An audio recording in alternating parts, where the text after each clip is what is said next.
Hi everybody, I'm Alex Cizmic and I'm a freelance journalist from Italy.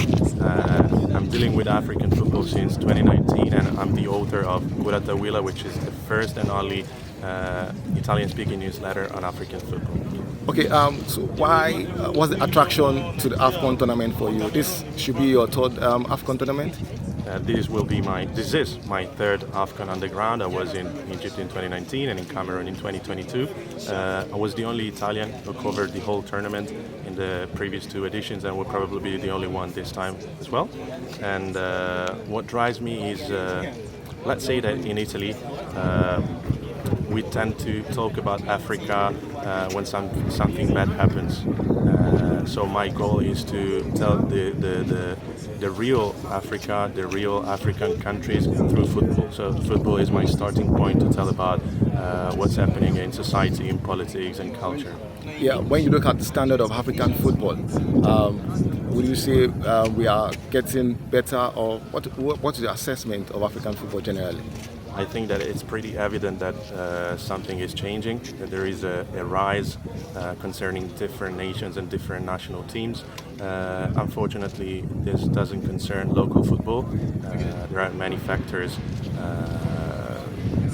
because of this feuddism and stall. Sorry. Can you just go on? You will edit it. Yeah, sure. Okay. This doesn't concern local football, unfortunately, and there are many factors for that, especially few resources, few money, few investment, especially in infrastructure and in competence. I mean, training players and coaches, etc.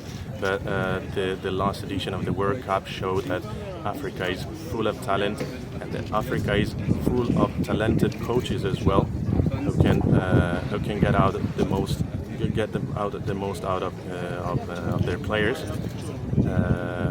African footballers are playing a much more important role in European clubs at the moment. So I think also that this is why this Africa Cup of Nations will get much more interest from Europe as well. Okay, so what's your knowledge of Nigerian players? On the top of your head, who are your favorite Nigerian players for now, presently? Of course, I have to say Victor Osimhen because he's one of those players who is carrying on African football, who is getting African football more known outside of the continent. He's one of the new generation. He's a member of the new generation. So, and he's a very strong player, of course.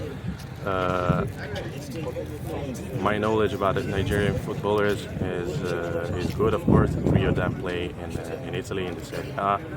Apart from Victor Osimhen, you have Ademola Lookman from Atalanta and Samuel Chukwueze from Milan, from AC Milan. There are also other players playing in Italy who are not there, but generally we all know that Nigeria has a big pool of talented players. What's probably lacking is they've been struggling finding a balance between talent, qualities, and cohesion.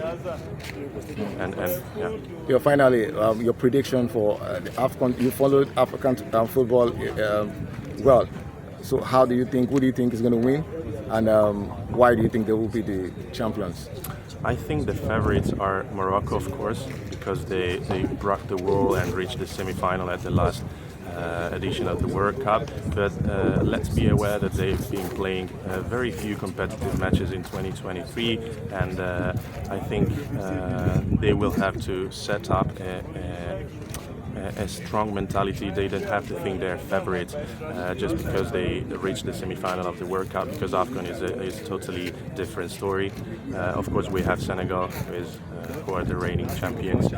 They have changed very little. Aliou Cissé has been there since 2015, so they know each other, they know how to play, and they're a very solid team. Then I would say for the same reason, I mean continuity, I would say Egypt. 18 players come from the local league.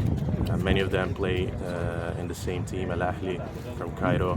So that's very important for a short-lived tournament, that the players know each other.